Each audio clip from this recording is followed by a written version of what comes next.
بسم اللہ الرحمن الرحیم۔ السلام علیکم۔ نیوز انالیسز کی ایک نئی ایپیسوڈ کے ساتھ میں ہوں سید عارف بہار۔ ناظرین، ملک کے معروف اور مشہور قانون دان اظہر صدیق ایڈوکیٹ نے چند دن پہلے ایک ٹی وی انٹرویو کے دوران بہت اہم بات کی ہے۔ انہوں نے پاکستانی سیاست پر بات کرتے ہوئے یہ جملہ دہرایا ہے کہ عمران خان تاریخ میں زندہ رہنا چاہتا ہے، اور یہ کہ عمران خان نے تاریخ میں زندہ رہنے کا فیصلہ کیا ہے۔ یہ بہت چونکا دینے والی اور بہت معنی خیز قسم کی بات ہے۔ یہ وہ بات ہے، یہ وہ نقطہ ہے کہ جہاں انسان کے عقل و خرد پر اس کا مقصد حاوی ہو جاتا ہے، اس کا جو مطمع نظر ہے، جو اس کا گول ہے، جو اس کا ہدف ہے، جو اس کا نصب العین ہے، وہ اس کی عقل اور خرد کو اپنی لپیٹ میں لیتا ہے، یا اس پر غالب آتا ہے، یا اس پر حاوی آتا ہے۔ تاریخ کا مطالعہ کریں تو ایسے کرداروں کو نہ خریدا جا سکتا ہے، نہ جھکایا جا سکتا ہے، نہ دبایا جا سکتا ہے۔ ان کے ساتھ ہر قسم کا آپ سلوک اس کے سوا کر سکتے ہیں، لیکن ان کا نام تاریخ میں مٹایا نہیں جا سکتا، کیونکہ وہ خود کو ذہنی اور عملی طور پر ایک بڑے رول کے لیے اور آنے والی نسلوں کے لیے تیار کر چکے ہوتے ہیں۔ اس میں وہ نتائج کی پرواہ کیے بغیر پھر اس مقصد کی طرف، اس وادی مرگ کی طرف، اس منزل کی طرف بڑھتے چلے جاتے ہیں کہ جہاں ان کا انجام دنیاوی اعتبار سے سود و زیاں کے پیمانوں کی بنیاد پر اچھا نظر نہیں آتا۔ اگر ایک انسان لمحہ موجود میں زندہ رہنے کی بجائے تاریخ میں زندہ رہنے کا فیصلہ کرتا ہے، تو پھر وہ یوں سمجھ لیں کہ لمحہ موجود کی طاقتوں کے لیے اور لمحہ موجود کے کرداروں کے لیے اور کاغذ پر بکھری ہوئی سکیم کے لیے وہ ایک لا علاج انسان ہے۔ اس کا کوئی آپ حل نہیں ہے، اس کی کوئی مینجمنٹ نہیں ہے، اس کی کوئی قیمت نہیں ہے۔ اس کو مینج کرنے کے لیے آپ کو پھر روایتی دائرے سے باہر نکلنا ہے۔ اس کو دبانے یا جھکانے کے لیے آپ کو اپنے مروجہ جو اصول ہیں ان سے ہٹ کر پھر جسے آپ فاؤل پلے کہتے ہیں وہ کرنا ہے،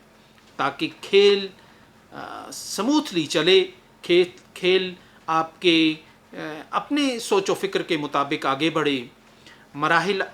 اسی انداز سے طے ہوں جس طرح آپ سوچتے ہیں۔ وہ صرف اسی صورت میں ہو سکتا ہے کہ جب اس راہ کے سپیڈ بریکر کو، اس راہ کی رکاوٹ کو آپ تھوڑا آگے بڑھ کر جرأت کے ساتھ، بہادری کے ساتھ راستے سے ہٹاتے ہیں۔ اس وقت عمران خان حالات کے جس بھنور میں پھنس چکے ہیں، اس میں ان پر کوئی بھی ماڈل لاگو ہو سکتا ہے۔ پاکستان میں ذوالفقار علی بھٹو کا ماڈل بالخصوص ان کے حوالے سے اس وقت زیادہ اہمیت اختیار کر گیا جب کوئٹہ میں ایک وکیل کے قتل کی ایف آئی آر ان کے خلاف درج ہوئی۔ یہ تقریباً وہی سٹائل تھا کہ جس میں احمد رضا قصوری کے والد نواب محمد قصوری کی قتل کی جو ایف آئی آر ہے وہ اسلام آباد میں بیٹھے ذوالفقار علی بھٹو کے خلاف درج ہوئی تھی، اور پھر یہی ایف آئی آر ان کا پھندا بن کر رہ گئی۔ اور یہ جو ماڈل ہے یہ بالخصوص کوئٹہ میں درج ہونے والی اس ایف آئی آر کی بنیاد پر زیر بحث آیا۔ پھر دوسرا جو ماڈل ہے جو بہت ریلیونٹ ہے وہ مصر کے محمد مرسی ماڈل ہے، جو انہیں امریکہ کے ایک تعلیم یافتہ، ایک جدید ذہن کے اور مصر کے پہلے منتخب صدر، مصر کی تاریخ میں یہ پہلا واقعہ تھا کہ ایک صدر عوامی ووٹوں سے منتخب ہوا تھا، اس کو راہ سے ہٹانے کے لیے جو ایک سمبل بن گیا تھا مزاحمت کا، تبدیلی کا، اس کو راہ سے ہٹانے کے لیے پھر جیل کا اور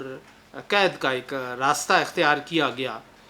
روز ان کی پیشیاں ہوتی تھیں، وہ قید تنہائی میں تھے اور ذہنی عذاب اور عذاب کا نشانہ بن رہے تھے، اور نہ جانے کیا کیا ان کے ساتھ ایک سلوک روا رکھا جا رہا تھا کہ وہ ان کی صحت گرتی چلی گئی، اور ایک سال کے اندر اندر مصر کا یہ تاریخی کردار کہ جو پہلا منتخب صدر تھا اس ملک کا فرعون کے دور سے لے کر آج تک، وہ ایک کہا گیا کہ ہارٹ اٹیک کا شکار ہو گئے اور بالآخر ان کا انتقال ہو گیا۔ اور یوں ایک ٹاورنگ پرسنالٹی تھی جو ایک اپنا تعارف بنا چکی تھی پوری دنیا میں منتخب صدر کے طور پہ، وہ راستے سے ہٹ گئی۔ سو بہت سے ماڈل ہیں، مطلب اس بات سے ایک تاریخ کے طالب علم کے طور پہ مجھے کبھی اتفاق نہیں رہا کہ فلاں پاکستان کی ریڈ لائن ہے، فلاں پاکستان کی گرین لائن ہے۔ پاکستان کی جو سیاست کا اگر ہم تجزیہ کریں تو اس میں کوئی ریڈ لائن نہیں ہوتی، کوئی فرد کبھی بھی اس کی ریڈ لائن نہیں رہا، خواہ وہ فوج کا سربراہ ہی کیوں نہ ہو، وہ بھی لمحہ موجود میں زندہ رہتا ہے، اور اس کے بعد سے وہ بھی پاکستان کی ریڈ لائن نہیں رہا۔ بانی پاکستان بھی پاکستان کی ریڈ لائن نہیں رہے، پاکستان کا پہلا وزیر اعظم بھی پاکستان کی ریڈ لائن نہیں رہا، فخر ایشیا کہلانے والے ذوالفقار علی بھٹو وہ بھی پاکستان کی ریڈ لائن نہیں رہے، ایوب خان جیسا دبنگ اور پاکستان میں مارشل لاؤں کے بانی اور منصوبہ ساز اصل شخصیت جو ہے وہ بھی پاکستان میں ریڈ لائن نہیں رہے، کیونکہ جب کسی کے کوچ کرنے کا وقت آتا ہے، جب کسی کے منظر سے ہٹ جانے کا وقت آتا ہے تو کوئی ریڈ لائن نہیں رہتی، بلکہ وہ گرین لائن ہو جاتی ہے اور پھر وہ عبور بھی ہو جاتی ہے۔ اس لیے عمران خان کو پاکستان کی ریڈ لائن کہنا ایک فریب نظر تھا، یا خود کو ایک دل کو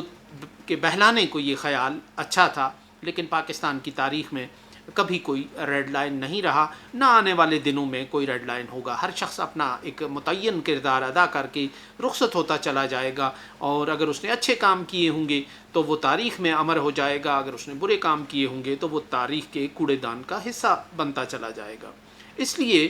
یہ جو تصور ہے یہ بنیادی طور پر پاکستان کی تاریخ سے نابلد اور بے خبر ہونے کی ایک علامت اور ایک ثبوت تھا۔ سو اب عمران خان پر ہر ایک فارمولہ لاگو ہو سکتا ہے ان کو راہ سے ہٹانے کے لیے، کیونکہ انہوں نے بھی وہی غلطی کی ہے کہ جو مشرق وسطیٰ کے یا لاطینی امریکہ کے ان رہنماؤں سے سرزد ہوتی رہی جنہوں نے عالمی نظام کے ایک حصے کو اپنی اداؤں سے، اپنی گفتگو سے چیلنج کرنے کا بنیادی ایک حوصلہ کیا ہے، ایک کام کیا ہے۔ عمران خان نے اسلاموفوبیا جیسی اصطلاحات کو بار بار دہرا کر، عمران خان نے یورپ اور مغرب پر غریب ملکوں کی دولت کو تحفظ دینے، لوٹ کر لے جانے والی دولت کو تحفظ دینے، اس کا پہرا دینے کے الزامات عائد کر کے، عمران خان نے افغانستان میں غلامی کی زنجیروں کے ٹوٹنے کی بات کر کے، انہوں نے مغرب کے اس دوہرے معیار کو اجاگر کرنے کہ کشمیر اور فلسطین کے بارے میں ان کی پالیسی ایک ہے اور یوکرین اور اس طرح کے دوسرے مقامات کے بارے میں ان کی پالیسی دوسری ہے، اور بے تحاشا اس طرح کی جو مواقع پہ اپنے خیالات کا اظہار کر کے یورپی ممالک کو یہ کہہ کر کہ کیا ہم کوئی آپ کے غلام ہیں کہ جو آپ کہیں گے اور ہم کریں گے، یہ تمام باتیں، اور امریکہ کی جنگ سے لا تعلقی اختیار کر کے ایبسلوٹلی ناٹ کہہ کے، یہ وہ تمام باتیں ہیں کہ جو ان کی ایک انٹرنیشنل فرد جرم کا ایک حصہ ہے، کیونکہ انہوں نے ایک عالمی نظام کے اندر اس کے تضادات کو نہ صرف گہرا کرنے کی کوشش کی بلکہ اس کو مختلف انداز سے توڑنے کی بھی کوشش کی۔ انہوں نے پاکستان کے لیے وہ خواب دیکھنے کی کوشش کی جس کا پاکستان کو جس کی اجازت نہیں ہے، اور جس کے لیے پاکستان کئی چیکس اینڈ بیلنسز کا شکار ہے اور سامنا کرتا رہا ہے۔ یعنی پاکستانیوں کے لیے ایک عام آدمی تو شاید یہ خواب دیکھ سکتا ہے، مضامین بھی لکھ سکتا ہے، کالمز بھی لکھ سکتا ہے، ولاگ بھی کر سکتا ہے، لیکن پاکستان کا جو حکمران ہے، جو حکمران اشرافیہ کا حصہ بن گیا ہے، اس کے لیے اور جو پالیسی سازی کے منصب پر آ چکا ہے اس کے لیے یہ خواب دیکھنا خاصا مہنگا سودا رہا ہے۔ اس لحاظ سے ہم یہ کہہ سکتے ہیں کہ عمران خان پر پاکستان میں کوئی بھی ماڈل لگ سکتا ہے، لیکن اگر عمران خان نے تاریخ میں زندہ رہنے کا فیصلہ کیا ہے تو پھر یہ ماڈل جو ہے، پھر یہ فیصلہ جو ہے، پھر یہ اتنی آسانی سے اور اتنے ٹھنڈے پیٹوں تاریخ اس کو ہضم نہیں کرے گی، یہ ایک چڑھاتا رہے گا کرنے والوں کو، اور یہ فیصلہ پھر اپنی قیمت پاکستانی سوسائٹی سے آنے والے دنوں، آنے والے زمانوں میں وہ جنریشن ایک بھی وصول کرتی رہے گی اور تاریخ بھی وصول کرے گی اس کی قیمت کہ ایک مقبول انسان کو، مقبول سیاستدان کو اور ایک آزادی کی بات کرنے والے انسان کو ہیلوں بہانوں سے، راہ سے ہٹا کر منظر سے غائب کر دیا گیا۔ تو اس طرح کے فیصلے بالکل ممکن ہوتے ہیں، کیونکہ ظاہر ہے کہ اصل دباؤ وہ ہوتا ہے جو مغرب سے آتا ہے، جو یورپ سے آتا ہے، کیونکہ فیصلہ سازی ان کے پاس ہے، رزق اور بہت سے فیصلے ان کے پاس ہیں، اختیار اور اقتدار کے فیصلے انہوں نے قوموں کے اور ملکوں کے اپنے پاس رکھے ہوئے ہیں۔ وہ وہاں ایسے فیصلوں کی وہ مخالفت نہیں کریں گے جب ایک کردار، آپ کا ناپسندیدہ کردار کیفر کردار تک اور انجام تک پہنچ رہا ہو۔ تو اس لیے ایسے فیصلے کرنا قطعی مشکل نہیں ہوتا، لیکن تاریخ میں پھر ان فیصلوں کو کس طرح تولا جاتا ہے اور ان فیصلوں کی قیمت آپ کی سوسائٹی، آپ کا معاشرہ، آپ کا ملک کس طرح ادا کرتا ہے، یہ ایک بالکل ایک الگ معاملہ ہے۔ لیکن اگر ایسا کوئی فیصلہ ہوتا ہے اور قومی مفاہمت کی تک پاکستان نہیں پہنچتا تو یہ فیصلہ تاریخ میں بولتا رہے گا اور یہ اپنی قیمت مختلف انداز سے وصول کرتا رہے گا، اور اس فیصلے کی بنیاد پر پاکستان میں مختلف اوقات میں مختلف جنریشنز اٹھتی رہیں گی، بات کرتی رہیں گی، مزاحمت کرتی رہیں گی۔ ہم نیک و بد حضور کو سمجھائے دیتے ہیں۔ اس کے ساتھ ہی اجازت دیجیے، اللہ نگہبان۔